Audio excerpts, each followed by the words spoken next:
Paul Squires is 35 and lives in Hackney, East London. Following his conversion to Nichiren Daishonin Buddhism, Paul has vowed to bear witness to the Buddha nature in all living things. Alright, Kenneth, you fat puff. How did you discover Buddha, Paul? Well, he just came to me one day and said, Paul, sort it out, mate. Were you in trouble at the time? You could say that, yeah. What was wrong?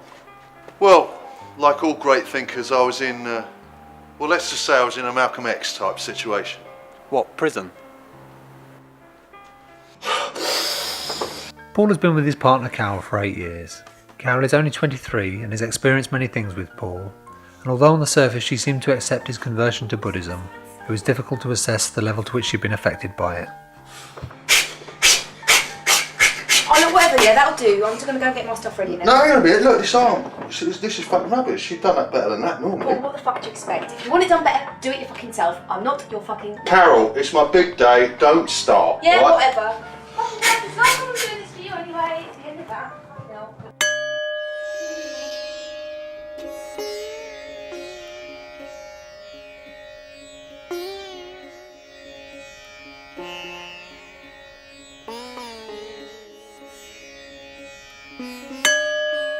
Namyo Horenge Karo, Namyo Horenge Karo, Namyo Horenge Karo, Namyo Horenge Karo, Namyo... When are you going to be finished, Paul?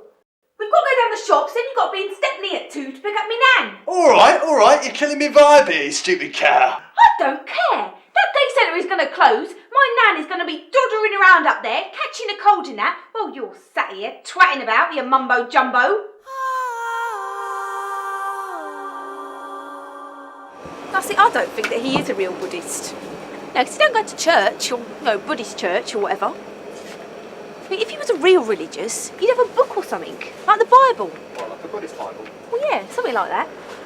Or do you want cheap beans or best? I still love him, though. Buddhist or whatever. Just as long as he don't start dancing in the streets. That's Hare Krishnas. So?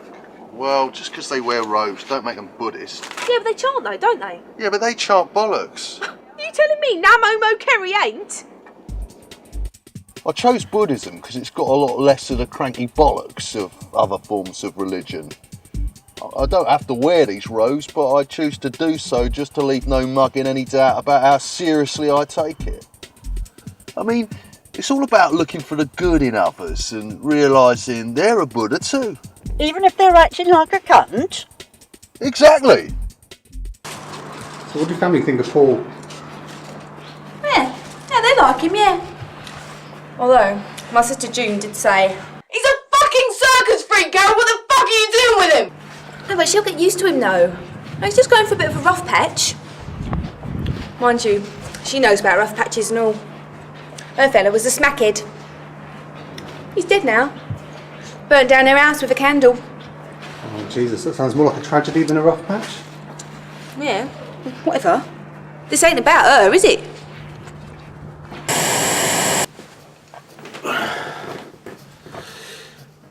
Yeah, well, been asked as part of this programme to do a sort of video diary of myself and perhaps as well explain a little bit more about how I came to be the Buddha man that I am.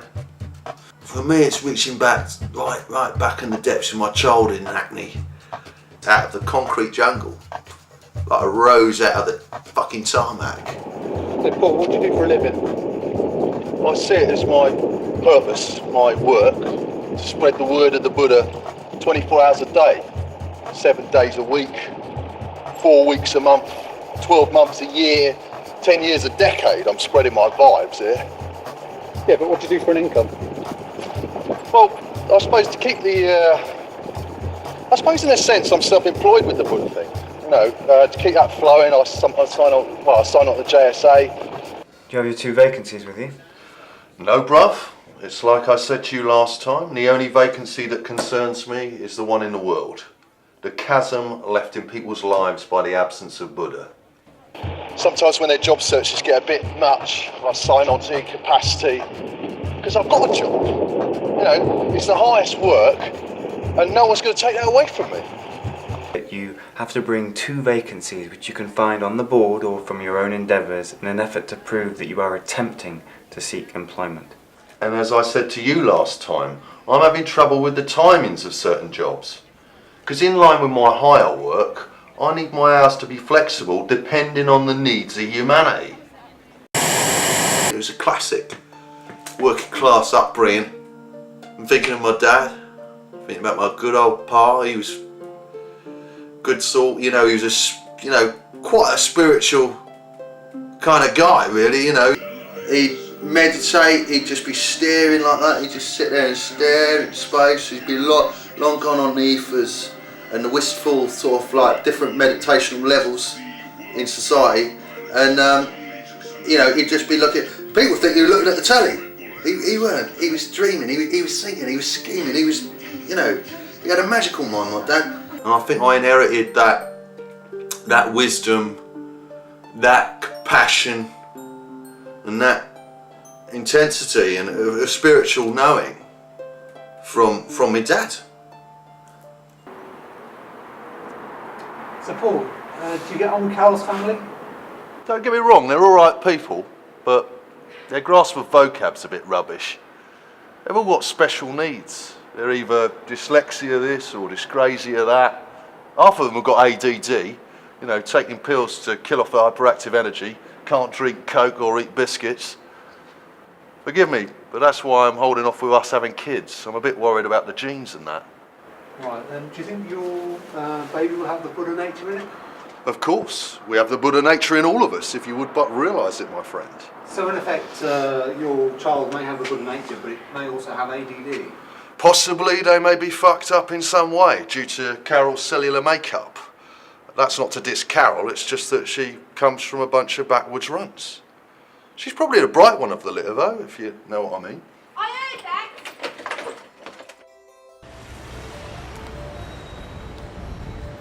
So Carol, Yeah? do you think you'll ever come to terms with Paul's recent changes? Can I just say something, yeah? Do you know who I blame for all of this? It's not Paul. No, it's that poofter in the wig. No, because if Paul ain't got sent down, none of this would have happened. You know, he wouldn't have had this breakdown or whatever he's having, and it'd be normal. As well, yeah, I was in court, and I remember what the judge said, and he said it was grievous body harm, like, not actual. So it's like, he didn't actually do it, so why'd he get sent down? Now, I'm a bit worried about him, obviously. You know, I hope he gets back to normal before we get kids and that. But he's always been good to me, Paul. We've got something special. When we first got together, yeah, we didn't get out of bed for a month. It's true. Yeah, he treated me like a queen.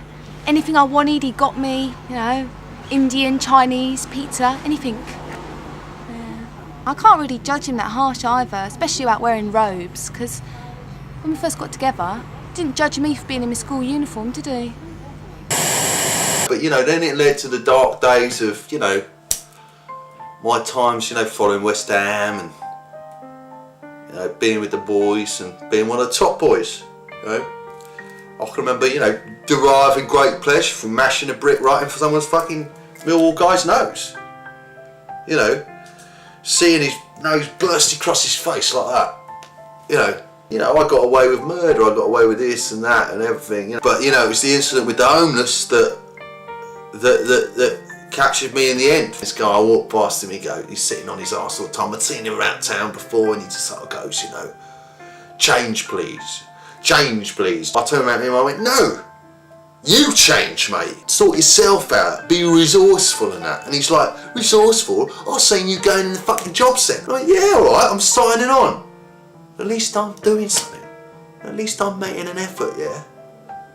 He's like, yeah, making an effort to get off your arse once every 2 weeks and go and fucking sign on. And that was it, mate. That was it. I just fucking lost it at that point. And I had it out with the geezer. I started pummeling him and that, you know. He had a dog. His dog got involved. I accidentally trod on the dog's leg and it snapped. Sorry, it's the heat of the moment. And then, you know, I pummeled his fucking face into a pulp. And that was it. Next thing I know, I'm in clink with a load of old lags in prison. Some of whom were old mates of mine, admittedly.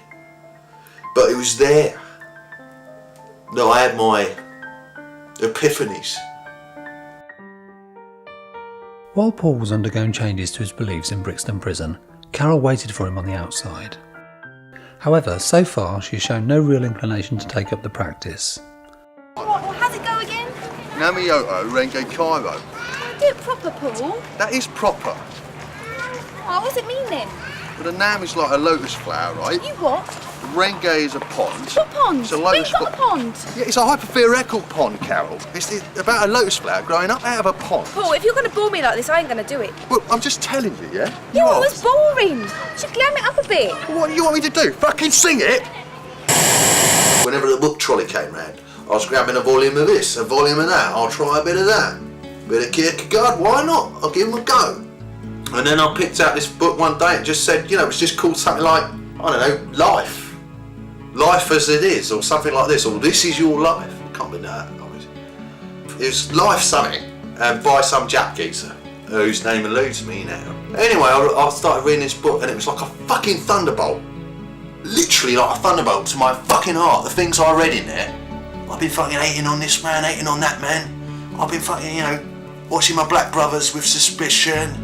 Thinking, you know, they've got the block nailed down, what are they doing, what's their business, you know. Been looking at the Turks and thinking, you know, what's your game, you're fucking trying to run every eatery around here. I'm not hating on all these people.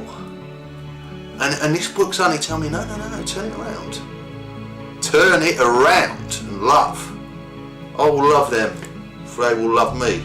But I will love them first, before they even thought about loving me. It's a free-form religion. You can wank, you can fuck, you can smoke spliffs, you can take ease, you can do what you like, man. But you're still being spiritual with it. And it's like, I've always been like that. And that's why I'm here today in these robes, fronting out, representing for the Nichiren Daishonin Buddhist. I am their man in the East, believe me.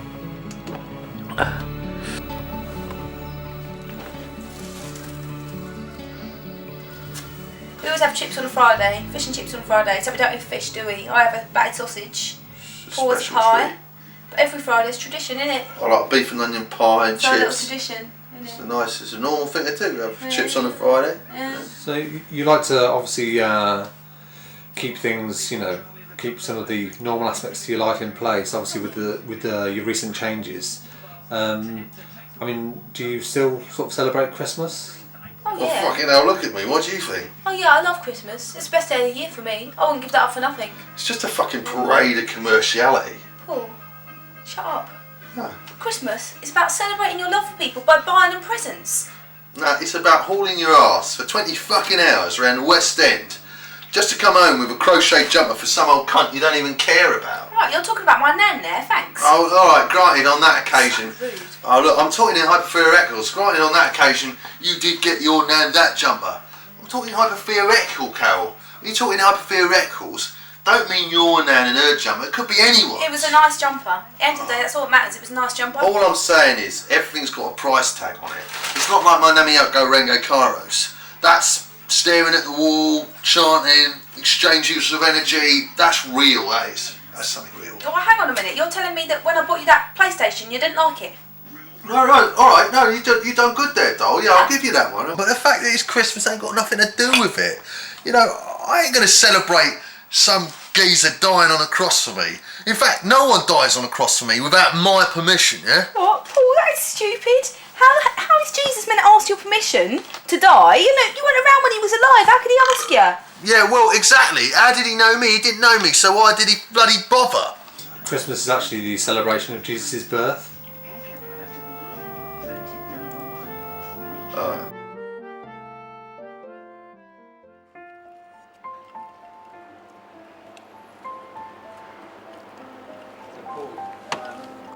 How would you sum up the way you feel about Buddha?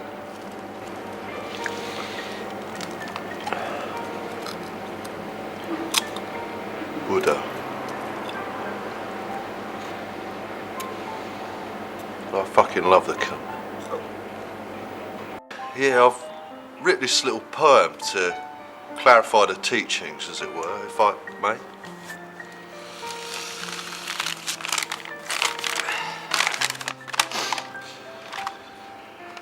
With the knowledge of the Buddha, I will walk this earth, from Omerton and Hackney on every turf. Through the lotus flower, I see cause and effect. Whether tired or startled, straight or wrecked, bringing joy to all people as I stroll this path. In the bookies or the Weatherspoons, we all have a laugh. With the Jews or the Gentiles, the blacks and the Turks, the Catholics, the Protestants, even those Krishna Burks. Even shirtlifters, let the buggers have their say. They're not for me, bruv, but Kenny's okay. So let's love all the people of our beautiful land, except for the nonces, who should be hanged.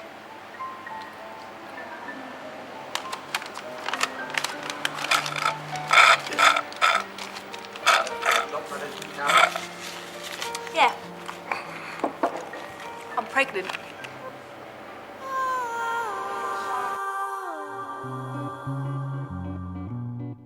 I know it ain't really my business, but I thought, seeing as you're the only one of your mum's kids I ever liked, that I'd sort you out with a bit of advice.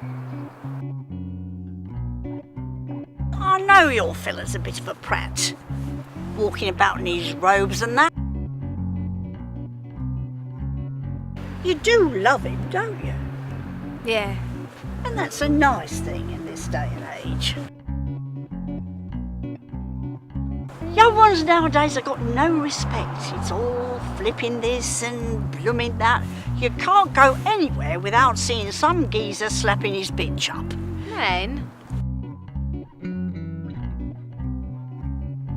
I just think that you should do as he says occasionally. I mean, put on the robes, dance about a bit, you know. Then you can both follow the Eightfold Path to enlightenment. You what? Nam Yohorenkya, Nam Yohorenkya.